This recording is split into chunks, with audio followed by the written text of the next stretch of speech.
Welcome, beloveds, to the first chapter of our Bhagavad Gita series. आज के session में हम देखेंगे overview of the first chapter which is observing the armies on the battlefield. So let's start with a prayer. गुरु ब्रह्मा गुरु विष्णु गुरु देवो महेश्वरा गुरु साक्षात् परब्रह्म तस्मै श्री गुरुदेव नमः तस्मै श्री गुरुदेव नमः तस्मै श्री गुरुदेव नमः. So observing the armies on the battlefield. यहाँ पे हम देखेंगे कि अर्जुना की कंडीशन क्या हो जाती है when he sees armies on both the sides of the battlefield. So in other words, lamenting the consequences of war. Lamentation का मतलब होता है बहुत ही दुख में अफसोस फील करना about the consequences of war, कि अगर मैंने इस तरीके से एक्ट कर दिया तो इतना ख़राब रिज़ल्ट या इतना ख़राब परिणाम होगा जो देख नहीं पाऊँगा और जो सही भी नहीं होगा. और हम बहुत अपनी लाइफ में ऐसे बहुत से मोमेंट्स एंड एक्सपीरियंसेस होते हैं जब हम कॉन्स्टेंटली वो लेमेंटेशन में होते हैं कि हम कुछ चीज़ों का दुख लेके बैठे रहते हैं और या तो फिर हम बहुत ज़्यादा दुख करते रहते हैं, which happens with me sometimes honestly. दुख करते रहते हैं ये सोच के कि अगर ऐसा ऐसा हो गया तो वर्स्ट पॉसिबल आउटकम ही होगा. And this is in our shared humanity. इसमें मैं कुछ फील कर रही हूँ, मैं कुछ फील नहीं कर रही, या आप कम कर रहे हो या ज़्यादा कर रहे हो, ऐसा कुछ नहीं है. And there is nothing to be ashamed of, right. This is the truth. And scriptures हमें वही हेल्प करते हैं कि ये सब चीज़ों को समझ के आप कैसे बाहर निकल सकते हो. सो मेरा फोकस उस चीज़ पे भी जाता है and that's what I am here to discuss about. So हम बहुत सारी चीज़ों को लेमेंटेशन मतलब हम बहुत ही दुख में होते हैं एंड फिर हम वर्स्ट पॉसिबल आउटकम ही सोचते हैं. And you know this is one of the root cause of over thinking, जो one of the common negative and unhelpful and very painful experience हमारी लाइफ का है, दैट इज़ ओवर थिंकिंग. तो over thinking is the same thing. जब आप constantly lamentation कर रहे हो, दुख करते जा रहे हो about the consequence of something, और वो कॉन्सिक्वेंस भी आप वर्स्ट पॉसिबल आउटकम ही सोचोगे, ना कि अनदर पर्सपेक्टिव में, जस्ट लाइक अर्जुन. भगवद गीता का जो डायलॉग है that starts between king Dhritarashtra and Sanjay. So king Dhritarashtra who was blind since birth, unfortunately वो ब्लाइंड थे अपने पर्सपेक्टिव में, अपने स्पिरिचुअल विजडम में, अपने डिस्क्रिमिनेशन में भी. और वो पहले से ही पार्शल रहे हैं अपने नेफ्यूज़ पांडवास की तरफ. पांडवास के जो फादर थे किंग पांडु, वो उनके पांडवास के चाइल्डहुड टाइम पे ही met with an unfortunate death. और किंगडम जो राइटफुली पांडवास को ही बिलोंग करता है, बट उस time they were also young. तो पांडवास के बड़े अंकल मतलब किंग धृतराष्ट्र, उनके कंट्रोल में आ गया किंगडम, उनके रूलिंग पावर में आ गया. But because he was also blind since birth, तो यहाँ पे कौरवास मतलब दुर्योधन का चलता रहता था. एंड किंग धृतराष्ट्र भी कभी पांडवास के लिए कभी भी रिस्पेक्टफुल या लविंग अंकल नहीं थे. वो काफ़ी बायस एंड पार्शियल थे एंड वो भी चाहते थे कि पांडवास बस कम्प्लीटली यहाँ से किसी भी तरह निकल जाए और कौरवास मतलब दुर्योधन उसके सारे बेटे आराम से बस राज करते जाए. सो this is the condition. And Sanjay, जिनको ब्लेसिंग थी सेंट वेद व्यास जी की कि बैटलफील्ड में जो होगा उसको वो देख पाएंगे, और वही सेम वो बताते हैं किंग धृतराष्ट्र को, क्योंकि वो वहाँ पे हो नहीं सकते थे. तो इस तरीके से भगवद गीता का डायलॉग अनफोल्ड होता है विद द फर्स्ट वर्स, धर्म क्षेत्रे कुरुक्षेत्रे सामवेतायुयुत्सवः मामका पांडवाश्चैव किम कुर्वत संजय. तो यहाँ पे धृतराष्ट्र संजय को पूछते हैं कि बैटलफील्ड में कौरवास एंड पांडवास जो है वो कर क्या रहे हैं। पहले हम समझते हैं यहाँ पे धृतराष्ट्र का माइंडसेट।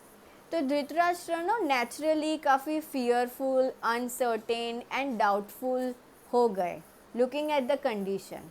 फर्स्ट थिंग कि बैटल कहाँ हो रहा था, कुरुक्षेत्र में। कुरुक्षेत्र को माना जाता है एज अ वेरी धार्मिक प्लेस, और धार्मिक जगह या धर्म हमेशा सही का ही साथ देता है, करेक्ट। और धृतराष्ट्र को पता है कि वो एंड कौरवास धर्मा में कहीं पे भी नहीं आते हैं, जबकि पांडवास तो पहले से ही काफ़ी धार्मिक है, काफ़ी वर्चुअस है। तो उनको होली प्लेस का जो इन्फ्लुएंस क्या होगा कौरवास एंड पांडवास पे, एंड सो कॉन्सिक्वेंस क्या होगा उस बात की उनको चिंता होती है। और यहाँ पे वो संजय को इंक्वायरी करते हैं इन सब्सिक्वेंट वर्सेस। अब उनको ये था कि कहीं होली प्लेस की इन्फ्लुएंस की वजह से या धर्मा की वजह से कहीं कौरवास पीसफुल नेगोशिएशन में तो नहीं आ जाएंगे, क्योंकि वो भी चाहते थे कि ये वॉर हो, पांडवास हारे और किंगडम आराम से कौरवास मतलब दुर्योधन और वो चलाते रहे। तो वो अश्योरेंस ले रहे थे, रीअश्योरेंसेस बार बार लेते जा रहे थे कि कुछ पॉजिटिव इन्फ्लुएंस तो नहीं हो रहा ना कौरवास पे, वॉर तो होगा ना। That was one thing. Second that made him so fearful and doubtful, वो था कि लॉर्ड श्री कृष्ण साक्षात भगवान अर्जुन की साइड पे थे। तो वो एक चीज़ उनको उसको परेशान कर रही थी। ओके, एंड यहाँ पे हम देख सकते हैं कि जब हम अटैच्ड होते हैं, पार्शियल होते हैं, बायस होते हैं, तो हमें भी अंदर से पता होता है कि हम कुछ तो गलत सोच रहे हैं, हम कुछ तो गलत कर रहे हैं, पर इतना समझ नहीं होता या इतना कंट्रोल में नहीं होता कि हम उसको सही करने की कोशिश करें। तो यहाँ पे हम एरोगेंस को चूज़ करते हैं धृतराष्ट्र की तरह, ना कि फॉरगिवनेस या ह्यूमिलिटी को चूज़ नहीं करते, और हम अपने अहंकार को चूज़ करते हैं, अपने ईगो को चूज़ करते हैं। दैट मीन्स कि हम अटैचमेंट को ही चूज़ करें, तभी हम डिफरेंट पर्सपेक्टिव नहीं चाहते। एंड इसीलिए ह्यूमिलिटी या रिस्पेक्ट या फॉरगिवनेस तो आएगी ही नहीं, क्योंकि मेरा सोचना ही सही है, I am right, I have to be right and you are wrong, तो अकॉर्डिंगली हमारा फंक्शनिंग होता है। तो यहाँ पे धृतराष्ट्र का माइंडसेट, क्योंकि श्री कृष्ण साक्षात भगवान अर्जुन की साइड पे थे, अर्जुन के पास वो सारी ही रिसोर्सेज, सारे ही विक्ट्री के भी साइंस थे, और सबसे इम्पोर्टेंट कि पांडव सारे वर्चुअस एंड धार्मिक थे। एंड बिकॉज कि वॉर कुरुक्षेत्र में हो रहा था, धर्म के स्थान पे हो रहा था, तो उसको चिंता हो रही थी कि क्या होगा एंड वॉर होगा कि नहीं। पर यहाँ पे संजय उनको कंफर्म करते हैं। नेक्स्ट देखते हैं दुर्योधन का माइंडसेट। सो दुर्योधन को समझते हैं, उसकी पर्सनालिटी को, काफ़ी इविल है, क्रूअल है, एरोगेंट है, ओके, नार्सिसिस्टिक है। सो दुर्योधन क्या करता है कि दुर्योधन पहले तो ना कम्प्लीटली शॉक्ड एंड सरप्राइज्ड हो जाता है seeing the military arrangement of Pandavas. So battlefield में जिस तरीके का मिलिट्री फैलेक्स मतलब मिलिट्री अरेंजमेंट होता है वो बहुत इंपॉर्टेंट है। तो वो देख के वो कम्प्लीटली शॉक एंड सरप्राइज्ड हो जाता है। एक्चुअली वो काफ़ी घबरा जाता है एंड एंग्शियस हो जाता है, बट ऑफकोर्स अपने एरोगेंस में वो अपना डर या फियर थोड़ी दिखाएगा, ठीक है, बट ये उसकी सिचुएशन है। तो वो अप्रोच करता है अपने टीचर द्रोणाचार्य को, जो कौरवास की साइड से फाइट कर रहे हैं। तो और वो एक्चुअली उनको अप्रोच दिखाता है कि काफ़ी रिस्पेक्टफुली कर रहा है अपने वर्ड्स के थ्रू, बट एक्चुअली वो उनकी सरकास्टिकली जो इंसल्ट करते हैं एंड डिसरिस्पेक्ट दिखाते हैं वो कर रहा होता है। एंड रूट क्या होता है कि वो अपनी एंग्जाइटी को ही एलिवेट करने आया होता है, बट दिखाता उस तरीके से है, राइट। सो क्या होता है कि वो ही अप्रोचेस द्रोणाचार्य एंड उसको बोलता है कि आपने काफ़ी लीनियंसी पहले से दिखाई है, और पांडवास आपके फेवरेट भी है। अब लीनियंसी दिखाई है का मतलब क्या है कि जो किंग ध्रुपद है, द्रोणाचार्य और किंग ध्रुपद के बीच ना कुछ कॉन्फ्लिक्ट था। तो किंग ध्रुपद ने अपने प्रेयर्स एंड मेडिटेशन के थ्रू एक बोन लिया था कि उनको जो सन होगा ही विल किल द्रोणाचार्य। सो वो सन जो किंग ध्रुपद को हुआ that is Dhrishtadyumna. Okay, and Dhrishtadyumna war के टाइम पे ही was on the Pandavas side. अब द्रोणाचार्य बीइंग अ टीचर, वो एक्चुअली कोई वॉरियर या फाइटर नहीं थे, पर वो कौरवास की साइड थे। उनकी एक्चुअल पोजीशन क्या थी कि ही वॉज अ ब्राह्मण and he was a military teacher. तो एज अ टीचर उन्होंने कौरवास पांडवास सबको ही अपना गुरु की रिस्पॉन्सिबिलिटी उन्होंने निभाई, उसमें उन्होंने कोई पार्शलिटी नहीं किया। तो उन्होंने सारा ज्ञान, सारी ट्रेनिंग, फुल ट्रेनिंग उन्होंने धृष्टद्युम्न को भी दी। और धृष्टद्युम्न बिकॉज पांडवास की साइड थे तो उनका मिलिट्री अरेंजमेंट जो था पांडवास का वो काफ़ी ज़्यादा स्ट्रॉन्ग था। तो इसलिए दुर्योधन अप्रोच करते द्रोणाचार्य को और बोलता है कि ये जो लीनियंसी आपने पास्ट में दिखाई है, जिसकी वजह से उनका मिलिट्री अरेंजमेंट अभी इतना स्ट्रॉन्ग है, तो मेक श्योर कि अभी आप कोई लीनियंसी नहीं करो और वॉर आपको प्रॉपरली क्लेवरली करना है। Otherwise you are nothing but just a Brahmin जो 2 टाइम और 4 टाइम का खाना मेरे हवेली में खा रहे हो। तो इस तरीके से इनडायरेक्टली उसने द्रोणाचार्य से बात की। And this is how people in their ego, people in their arrogance think about other people. This is how they treat other people as if they are, because they think in their ego and arrogance कि लोग उनकी respect के या rightful treatment के जैसे हकदार नहीं है, और जो भी है वो वही है, which is not wrong, which is not right and it is completely wrong. दूसरा कि फिर ना दुर्योधन बिकॉज कि ऑलरेडी घबराया है, तो एक तो उसने लेसन दे दिया द्रोणाचार्य को कि तुम ठीक है ना अपनी हद में रहना और सही तरीके से रहना। ओके, सेकेंड थिंग उसका पावर या उसका ओवर कॉन्फिडेंस आ रहा था भीष्म पितामह से। अब भीष्म पितामह तो भगवान कृष्ण के लिए ही अपनी ड्यूटी निभा रहे थे, एक डेवोटी की तरह अपने भगवान के लिए, अपने कृष्ण के लिए वो अपनी ड्यूटी निभा रहे थे, क्योंकि उनको चूज़ करना था कि वो अपने प्रिंसिपल्स के हिसाब से चलेंगे। तो he was on the Kauravas side. तो अभी भीष्म पितामह को ये वरदान था कि he can choose the time of his death, मतलब कोई उन्हें मार नहीं सकता। तो द्रोणाचार्य का ये दुर्योधन का ये ओवर कॉन्फिडेंस आ रहा था भीष्म पितामह से कि वो हमारी साइड है तो हम ही जीतेंगे। At the same time he wanted to make sure कि बाकी सबको पुट डाउन फील ना हो, तो वो उनकी भी तारीफ कर रहा था कि आपको अपनी पोजीशन से तो सही तरीके से खेलना ही है, फुल पावर एंड जोश के साथ, बट आपको साथ साथ भीष्म पितामह का भी ध्यान रखना है, क्योंकि अगर वो वॉर में होंगे तो पता नहीं वो अपने आप को प्रोटेक्ट कैसे कर पाएंगे कैसे नहीं। तो वो बेसिकली सबको दिखा ऐसे रहा था, but of course he was trying to elevate his own anxiety और रीअश्योरेंसेस इस तरीके से ले रहा था। यहाँ पे ये है कि भीष्म हमारा अहंकार और ईगो रिप्रेजेंट करता है, जो मेरे गुरु श्री श्री परमहंस योगानंद जी ने अपने वर्क्स में बताया है ऑन भगवद गीता सीरीज़। तो और वो है, और पांडवास जिन्होंने श्री कृष्ण को चूज़ किया है तो वो गॉड है। मतलब कि आप हमारा कॉन्फिडेंस कहाँ से आ रहा है? हमारा कॉन्फिडेंस हमारे ईगो से आ रहा है, या हमारा कॉन्फिडेंस जो हमारे अंदर जो एक हमारी खुद की स्ट्रॉन्ग पावर है, आप सोल कह सकते हो, आपकी स्ट्रॉन्ग पावर कह सकते हो, कॉन्शियसनेस कह सकते हो, जो हायर सोर्स हायर फेथ में बिलीव करते हो। तो for me I would say कि वो पावर भगवान से आ रही है या फिर ईगो से आ रही है, वो मैटर करता है।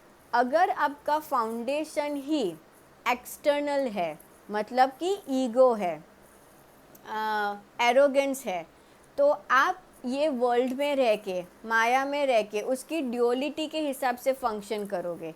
Because this is dual in nature, ठीक है। Sad, happy, sad, up down, you know, night day, सब कुछ ड्यूअलिटी में चल रहा है, तो कोई भी चीज़ स्टेबल नहीं रहेगी। एंड एक्सटर्नली मीनिंग कि जितना जहाँ मत, इट्स लाइक कि you are pursuing your happiness or your happiness depends on what is happening externally, तो आप उस हिसाब से फंक्शन करते रहते हो।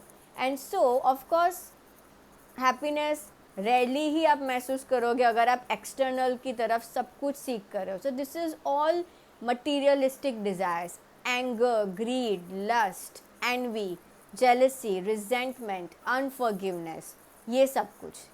लेकिन अगर आपका कॉन्फिडेंस एकदम, आपका स्ट्रॉन्ग फाउंडेशन आपके अंदर से आ रहा है, आपके इनर पावर से आ रहा है, भगवान से आ रहा है, श्री कृष्ण से आ रहा है, तो फिर आप जीतोगे ही। अब मतलब कि you are on the stronger side, that you will win. Now let's look at the signs of victory on the Arjuna's side. So Arjun सबसे पहले एक डेवोटी के लिए, या in fact for us as a human being, अगर power ही मतलब कि the creator, the source, the absolute truth, the absolute knowledge, power ही मतलब अगर हमारे साथ है, हमारे पास है, तो कुछ और चाहिए होगा। सो फॉर एग्ज़ाम्पल, अगर हम ये ज़िंदगी में बहुत कुछ अचीव करना चाहते हैं, बहुत कुछ एंजॉय करना चाहते हैं, बहुत कुछ अच्छे वे में सर्विस एंड कंट्रीब्यूट भी करना चाहते हैं, और बहुत कुछ अच्छा छोड़ के भी जाना चाहते हैं, करेक्ट। पर उसके लिए आपको क्या चाहिए होगा? आपका ये हेल्थ, आपका ये बॉडी, आपकी ये मोस्ट इम्पॉर्टेंटली लाइफ, ब्रेथ चाहिए होगी। और आपका बॉडी, आपका हेल्थ एकदम प्रॉपरली वे में, हर तरीके से, मेंटली, इमोशनली, फिजिकली, स्पिरिचुअली सही वे में फंक्शन कर रहा होगा, तो आप जो चाहो वो एकम्प्लिश कर पाओगे, जो चाहो वो एंजॉय भी कर पाओगे, correct. And you will continue doing so if you are in the right spirit and right attitude. Then अगर ये सब के लिए आपको वो लाइफ चाहिए, तो ये हमारा पावर है, राइट। तो अगर हम कुछ भी करना चाहते हैं तो हमें अपनी हेल्थ, हमारी बॉडी, हमारा ब्रेन एंड माइंड का फुल सपोर्ट चाहिए होगा। उसी तरीके से अगर एक डेवोटी के पास, और हम एज अ इंसान भी, अगर हमारे पास हमारा द क्रिएटर है, द सोर्स है, मतलब कि भगवान है, तो फिर हमारे पास सब कुछ है। तो श्री कृष्ण अर्जुन के चैरियटर बने, अर्जुन का साथ दिया, अर्जुन ने श्री कृष्ण का साथ लिया है, आई शुड से अर्जुन ने श्री कृष्ण का साइड लिया है, तो that is one of the biggest science of his victory. मतलब कि आपका फेथ, आपका पावर कहाँ से आ रहा है, आप अपने आप को कहाँ से आइडेंटिफाई कर रहे हो। ये जो प्रेजेंट ट्रांजेंट ड्यूअलिटी की चीज़ों से आइडेंटिफाई कर रहे हो, मतलब कि आप गॉड को चूज़ कर रहे हो या आप गिफ्ट्स ऑफ गॉड को चूज़ कर रहे हो, गॉड के गिफ्ट्स को चूज़ कर रहे हो या गॉड को। तो गॉड है अपने आप में, एंड गॉड के गिफ्ट्स क्या हैं? ये वर्ल्ड के एक्सपीरियंसेस, ये वर्ल्ड की luxuries and everything. So that is one thing. पर अर्जुन ने तो भगवान को चुना था। सेकेंड है कि अर्जुन का जो चैरियट है वो अग्निदेव ने दिया था, and fire is believe to conquer on all the sides, तो अर्जुन का विनिंग तो श्योर ही था। दूसरा कि अर्जुन के चैरियट पे जो फ्लैग था उसमें हनुमान जी का था, एंड हनुमान जी ने जब राम जी की मदद की थी तो वो वॉर भी जीते थे। So that is one another sign. And most importantly, जहाँ पे श्री कृष्ण है, मतलब कि विष्णु है, तो goddess of Fortune Lakshmi ji भी उन्हीं के साथ होंगे। एंड दैट्स हाउ अर्जुन की ये सारी विक्ट्री की साइंस है। नेक्स्ट हम देखते हैं कि अर्जुन ऑब्जर्व करना चाहता था कि who have come to fight और whom he has to fight. ये इंक्वायरी बहुत ही ज़्यादा इम्पॉर्टेंट है, ये इंक्वायरी बहुत ही ज़्यादा इम्पॉर्टेंट है कि उसको ऑब्ज़र्व करना। एंड यहाँ से मेन हमें ये जो ज्ञान मिला है ना, उसकी शुरुआत होती है। सो यहाँ पे वर्स 23 में अर्जुन कहते हैं, let me see those who have come here to fight wishing to please the evil minded son of Dhritarashtra. So it is योत्स्यमानान आवेक्षम या एतेऽत्र समागतः धार्तराष्ट्रस्य दुर्बुद्धिर्युधे प्रियचिकीर्षवः. Let me see those who have come to fight, wishing to please the evil-minded son of Dhritarashtra. अब Arjun as a devotee fight वैसे भी नहीं करना चाहता था, और ये कोई वीकनेस नहीं है. ये बेसिकली वो देख रहा है कि ये सब करने से होने क्या वाला है. लेकिन जस्ट कि दुर्योधन ऐसा है जिसको पीसफुल नेगोशिएशन पसंद ही नहीं है, तो उसको ये वॉर में आना पड़ रहा है लड़ने के लिए. लेकिन वो ऑब्जर्व करना चाहते हैं पहले. ऑफ कोर्स उसको पता ही है कौन है क्या नहीं है, बट ये एक तरह का भगवान का ही एक स्टेप है, एक चाल है कि अर्जुन के माइंड में इंटेंशनली वो डेल्यूजन क्रिएट किया जाता है ताकि हमें भगवत गीता का ज्ञान मिल सके. एंड भगवत गीता का ज्ञान मिलने का मतलब क्या होता है? ऐसा नहीं है कि रेनंशिएट या वैराग्य हो जाना है. भगवत गीता का मतलब ही ये है कि आपको इस दुनिया में रह के कैसे रहना है, कैसे सोचना है, कैसे काम करना है और कैसे अपने गोल्स को अचीव करना है, वो भगवत गीता हमें सिखाती है. श्री कृष्ण हर एक वर्स में, हर एक स्टेप में अर्जुन को कहते हैं, do not give up, you have to fight, you have to fight, you have to fight, meaning you have to do your karma, you have to do your work. You cannot stay hopelessly depressed, suicidal, anxious, alone, sad and अपने आप को room में बंद कर देना, helpless महसूस करना या गिव अप कर देना. वो तो अर्जुन ऐसा कहता है कि मुझे नहीं करना, नहीं करना, पर श्री कृष्ण तो कॉन्स्टेंटली उसको कह रहे हैं, wake up, get up, you have to fight, you come into your senses now, you fool, you have to fight, you have to fight, and this is what it is. तो भगवत गीता हमें actually जीना सिखाते हैं और कैसे जीना है वो सिखा रहे हैं. So let us look at कि डेल्यूजन क्रिएट कैसे होता है अर्जुन में. तो ये जो वर्स है, I will read verse 25, sorry it is verse 24. O descendant of Bharat, having thus been addressed by Arjun, Lord Krishna drew up the fine chariot in the midst of the armies of both parties.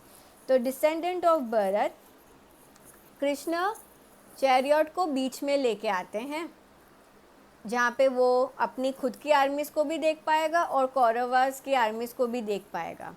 And वहाँ पे कृष्ण कहते हैं, just behold Partha, all the Kurus assembled here. This is very important. All the Kurus assembled here. अब इस तरीके से delusion आता है. कुरुस क्यों बोला? कुरुस में है ना एक्चुअली दोनों आ जाते हैं, कौरवास भी एंड पांडवास भी. तो यहाँ पे श्री कृष्ण ना वो किनशिप इग्नाइट करने की कोशिश करते हैं अर्जुन के माइंड में एंड हार्ट में. भाईचारा, अपनापन, फैमिली. वो चाहते तो दुर्योधन का बोल सकते थे, कौरवास का बोल सकते थे, या सन्स ऑफ धृतराष्ट्र बोल सकते थे, पर वो कुरुस बोलते हैं ताकि अर्जुन में वो डेल्यूजन स्टार्ट हो और वो कंफ्यूज्ड हो जाए, जिससे हमें वो ज्ञान मिल सके. ये बहुत इम्पॉर्टेंट है क्योंकि देखो जब चीज़ें क्लियर हैं तो हम कंफ्यूज वैसे भी नहीं होने वाले, ठीक है ना. हमें जस्ट पता ही है कि क्या है क्या नहीं. सो या इट वाज वर्स 25 ओनली. हमें पता ही है कि क्या है क्या नहीं. पर जब हम धर्म संकट में कब पड़ते अर्जुन की तरह, जब दोनों ही साइड अपना है, मतलब कि अटैचमेंट है सिम्बॉलिकली स्पीकिंग, एंड हमें उसमें से अपना कर्म, अपनी ड्यूटी करके धर्म की तरफ जाना है. So that's where the problem is. अब जैसे यहाँ पे अर्जुन देखते हैं दोनों साइड की आर्मीज़ को और उसकी सिचुएशन क्या होती है, that I will read as it is from the all these verses. So pay attention. There Arjuna could see within the midst of the armies of both parties his fathers, grandfathers, teachers, maternal uncles, brothers, sons, grandsons, friends, father-in-law, and well-wishers. Arjuna said, "My dear Krishna, seeing my friends and relatives present before me in such a fighting spirit, I feel the limbs of my body quivering and my mouth drying up." ये सारे symptoms जो अर्जुन के हैं, psychologically speaking, they all are the symptoms of anxiety. And इसको ध्यान से सुनना, because I am reading verse by verse, and try to come in contact with your own feelings and the physical symptoms जब आपने कोई experience के through महसूस किया हो, so that you can correct. My whole body is trembling, my hair is standing on and my bow गांधीव. अब गांधीव जो अर्जुन का bow है ना, वो उसको सबसे प्रिय है, वो कभी उसको ऐसे ही कहीं पे रख नहीं देता, पर अभी वो उसके हाथ से छूट रहा था. गांधीव is slipping from my hand and my skin is burning. I am now unable to stand here any longer. हमें ये होता है ना, हमारा माइंड सेंसेस काम नहीं करता. I am forgetting myself and my mind is reeling. I see only causes of misfortune, O Krishna. जब हम एंग्जाइटी में या वो डिस्टर्ब माइंडसेट में होते हैं तो हमें हमारा माइंड एकदम ब्लॉक हो जाता है, हमें कुछ समझ में नहीं आता, हम अपने आप को जैसे भूलने लगते हैं. And we see only the worst thing, like Arjun said, I see only misfortune here. O Govinda, of what avail to us are a kingdom, happiness, or even life itself, when all those for whom we may desire them are now arrayed on this battlefield. मतलब कि यहाँ पे जब हमारी खुद की ही पूरी family, हमारा पूरा खुद का ही कुल लड़ने और एक दूसरे को मारने पे लगा है, तो ये सब बाद में लग्जरी, हैप्पीनेस, ये सब के होने का भी क्या मतलब रह जाएगा. हम अगर मैं उनको मारूंगा तो मुझे पाप लगेगा ना. Like sin will overcome us if we slay such aggressors. तो यहाँ पे अर्जुन कुछ वर्सेस में ये आर्ग्यू करता है कि वो तो ऐसे ही है, उनको तो सही गलत की समझ आ ही नहीं रही है, उनको तो ये पाप ही नहीं लगता, उनको तो ये करना ही है. बट मुझे या हमें ये चीज़ जो समझ आ रही है कि ये गलत है और इसके कॉन्सिक्वेंसेस कितने ख़राब होंगे, तो हम क्यों बैटल फील्ड करें. And he was ready to give up and take वैराग्य and leave the life of a renunciate in the forest. So वो ये सब आर्ग्यूमेंट्स जो है वो कृष्ण के आगे रखते हैं. And the last verse of the first chapter 46 says, so Sanjaya said, Arjun having thus spoken on the battlefield cast aside his bow and arrows and sat down on the chariot, his mind overwhelmed with grief.